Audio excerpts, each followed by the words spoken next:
Hey, Mustache. I'm back with a couple of projects. I know it's been a while since I've done anything on the channel. I know I've said I'm coming back, and I never released any videos, but this time I am coming back. Hopefully for a while. I know you guys love the R2 project. Shout out to the droid back there, where I took the R2, going from a base kind of R2 unit from Galaxy's Edge, customized it with paint, to make him look like an Imperial droid from one of the classic movies. And I know it's been a while, and in that while, I've got a 3D printer now. And I don't know if you can hear the hum in the background. It's kind of like I'm here, my 3D printer's there. So with that, we also have a couple things going on right now. As of filming this, the Mandalorian Season 3 has just ended, and we have Jedi Last Survivor coming out at the end of the month. So I thought it would be a good time to maybe get into a big project. So here I have the front of the BD unit. Let's see. Yeah, that's probably a little more, we can flip this the right way. Is that it? No, it's this way. Yes? Maybe? Yes. We have the BD unit here that is already 3D printed. I have this big old thing of parts here. I have eyes, I have legs. All these are kind of just taped together right now. Many times apart. This guy right here took, I think, 2 full days to get that printed out. I have a few odds and ends you can kind of tell, and we'll go over that a little bit. I did pick up the files from Thingiverse. I will put the info for that down below. The person who made these also added some new things to it, and I will be adding some new things to it as well. Or not new things, but implemented a few things that were in the game. So for instance, you notice there's a little hole down here. You notice there's a hole here. That is for a stim launcher. Just like in the game, when you heal yourself, it shoots out of BD. So he added that, or they added that after the fact. I thought it'd be cool to add it as well. I think I have some of the parts, or did I put, yes, here it is. So yeah, we have the stim launcher here.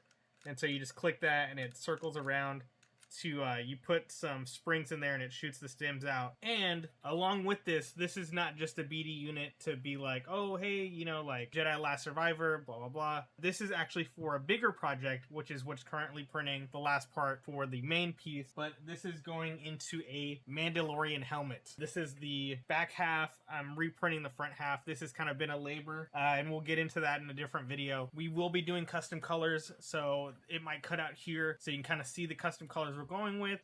So here we are looking at the BD1. All I did was look up some BD1 concept art to try to, you know, get these pictures. You can see my colors that I'm going with, which technically ended up not being the colors that I'm going with. They were a little too bright when it got to my Mando outfit, so I'm not going to do that, or my Mando armor. So what I'm actually going to do is I'm going to do more of a Death Watch color, but the options still remain the same. I'm using the line tool here to kind of figure out where my colors are going to go, as well as, you know, zooming out, checking them out, messing up, Control-Zing. Like I said, just a little bit at a time. These aren't meant to be like 100% guidelines of where you're putting paint. They're meant to be more of a kind of a good how-to, or, you know, visual idea of where to put that, especially when it comes to these curves. The curves are very annoying when you're kind of doing painting this way. I know the pen tool exists. I just don't really like it on Photoshop. I think it's great on Adobe InDesign. So I'm just using the line tool here. And like I said, even if it's a little different, you're just getting the idea of how it's going to look. Spots like these are kind of a lot harder because you're having to do like essentially a cutout of a big piece. I could do it little by little, but like I said earlier, like this isn't necessarily like an end-all be-all kind of like, oh, like this is how you do it. You know, you don't necessarily need to do this either. You can always kind of like, some people can pre-plan colors, you know, a lot easier than, you know, I, of course. So this is just to help me kind of figure out what colors I want to do. So right now we have all of the red details done, which look really good. I'm going to keep the red coloring for the inside of the legs, like here, just because I don't think they really like change up the look or anything. I like the way that metal looks. I'm probably going to go a metal over this red anyway, like here. Oh, I didn't change this. But you get the gist of what the colors are going to be. I'm not going to change this stuff. That'll all be the same. I do like the yellow here for the wire, so I'm going to keep that the same. I don't know about some of these light up squares, because looking at this model over here, I don't see a lot of the light up stuff that I'm seeing on the other one. But I can do them, like I said, or like you've probably shown, or you've seen in the earlier video, is I do have the clear filament. I've done the lenses and the clear filament, so I could just do that in the clear filament as well. Same thing with these other squares. I could just kind of drill those out or cut those out. One thing I do want to do is I do like some of the details here on the front with like the card reader. So I want to do something like that, as well as here on the chest. I may have already mentioned it, but I want to essentially allow for a charger, because I want to be able to take this kind of to conventions and stuff like that. So if I kind of put a battery bank here, I can kind of pull that out and allow that to charge for the con or the day before the con, etc., and then bump it back in, and we're at full power. But I'll go ahead and there was probably a time lapse of me coloring this. Maybe I'll keep it in as well.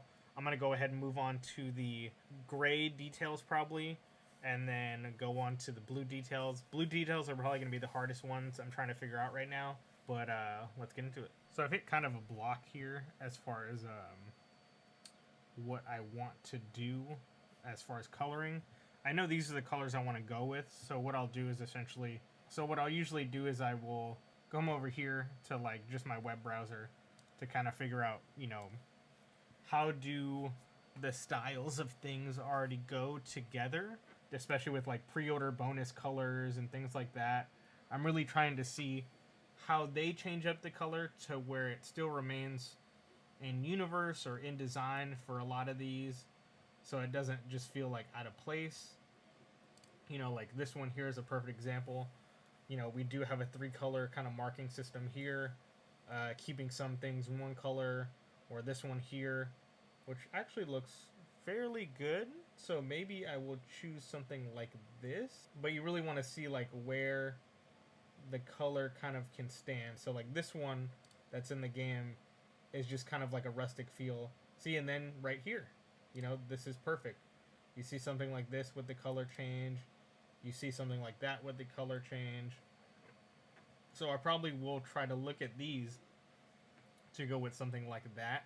I do like the idea of maybe doing the blue stripe here, and I haven't talked about it yet, but I will in the video. I do want to do a change with the dome for the BD8 or BD1, so you know, we can kind of talk about that when I bring that up, because like I said, this will eventually be something that goes into a bigger project. Another thing too is the ability to just kind of try things is always going to be, you know, a major helper, because how will you know what things look like unless you put them on there? I am kind of liking this. You know, this is my first piece that I am trying this on. Let me do multiply here. And even having that black stripe seems kind of cool, but we will go ahead and try to come over here to the red. And you can kind of see already that that looks pretty good. You know, you'd zoom out, because having like the difference of the metal look with the two different colors will look good. It'll have weathering on it. So, you know, doing like smaller blue hits may come in a better look than doing something big. And then even right here, I do have that side view in this area, so I can always add that blue to there to make it look a little different. See, because technically these two sides are the same, but you can see they didn't add the little metal plate here on this one because it's just a reference image or a concept art. So even they're trying to kind of figure out how things are going to look. So yeah, I think I'm going to do this, for sure I'm going to do this little plate blue. I'm going to come over here. I probably will do this kind of like bottle cap looking section in blue, and then kind of move like down progressively to figure out how we want those things. So here we are at the next section, getting into the gray parts that we're plugging in. And like I said, these may end up being more of a blue thing. I'm going with that Death Watch look, but as you can see, I am just kind of doing the example of how it's going to look, making a new layer, putting a multiply on there so I can see some of the like weathering that has been added to these pictures to kind of figure out how that's going to look. Like I said, I am going to leave the inside of the BD like the same silver color. I think that doesn't take anything away. I don't think that needs to be recolored, so you're all good there. It's just going to be those kind of gray sections that I'm going to be redoing. Or the white section, sorry, not the gray sections, but the white. And then we're leaving all of the standard colors the same, but just trying to figure out how that color scheme is going to look. So when it's time to buy paints, we know what to get. We know not what to get. We know if we want to do base layering. We know if we wanted to do any weathering. I think weathering is looking the best on here, so that's what we're going to go with. So like I said, you still might be able to hear my printer. But yeah, this is pretty much a good start. I know this kind of video has been probably heavy with the coloring since this is kind of the first one. Like I said, I have my printer going right now. It's actually printing this area here, minus the lenses. It's just printing like kind of this visor area. So I'll be showing that off at the beginning. I'm sure you've already seen that. But yeah, we'll move on. I'll probably show you this at the end to kind of give it a taste of what it's going to look like. But yeah, I think we're on the right track with the coloring. I went to pick up the spot glazing putty to fill in some of these marks from the printer, and I actually took pictures of paint samples that I really liked, and so, you know, that's what we're going with. Oh, I did say I was going to add to this as well. So normally we do have just the, like I said, the stem launchers here, but I will also be adding a dome here, which is going to act as a, what's the word? I guess kind of like a radar scanner for any enemies that are nearby, as well as I will be adding some whistling birds onto there. So this will be going in theme with my Mando build, which will be a Mandalorian sniper. I want to add the BD unit to him to have him kind of be like a sniper scout. So I will be adding, you know, like I said, the dome. So I will adding the dome and then adding the whistling birds on there. So they'll probably sit about here. I'm thinking the dome is going to be about here, and the whistling birds will kind of taper off this way, which will look really cool. I will try to document the build as much as I can. I would like to finish this by the time Last Survivor comes out. I do have a couple other things that I've already finished that I didn't take a video of, and this is a big shout out to I think his name is Mystery Maker. Again, I will go ahead and put all the info there. I am subscribed to his Patreon now, and that's how I was able to get the Mandalorian helmet. Like I said, this will be a full Mandalorian build eventually. Backpack, guns, armor, pieces for the gauntlets, everything. So everything is going to try to be customized to the most, because I wanted to add a few things and take away a few things. This was a Ronin saber that I am almost done with. I just have to finish the scabbard with the... Like, everything is done on here. The only thing missing is the actual saber part, and I added some few things just to make it look a little cooler when it's not in the like full configuration. So like I said, projects are coming, as well as I know with me being associated with Into the Void anime, you know, I'm a huge anime fan, so anime content is coming as well. After this, I'm probably going to be recording some video essays I've had in the vault for a little bit, written out but just never done. But yeah, so be prepared for the projects. Of course, I'll be making playlists for all of that stuff. Yeah, I'm back, so let's get into it. Okay, I was going to end the video, but I'm back. I know I said I was going to work on BD1 immediately, but BD1 has so many pieces and so many things I need to order for it. I thought I would just get almost done with my Mando. You can see he is almost silky smooth. I don't know if you can even tell on the video.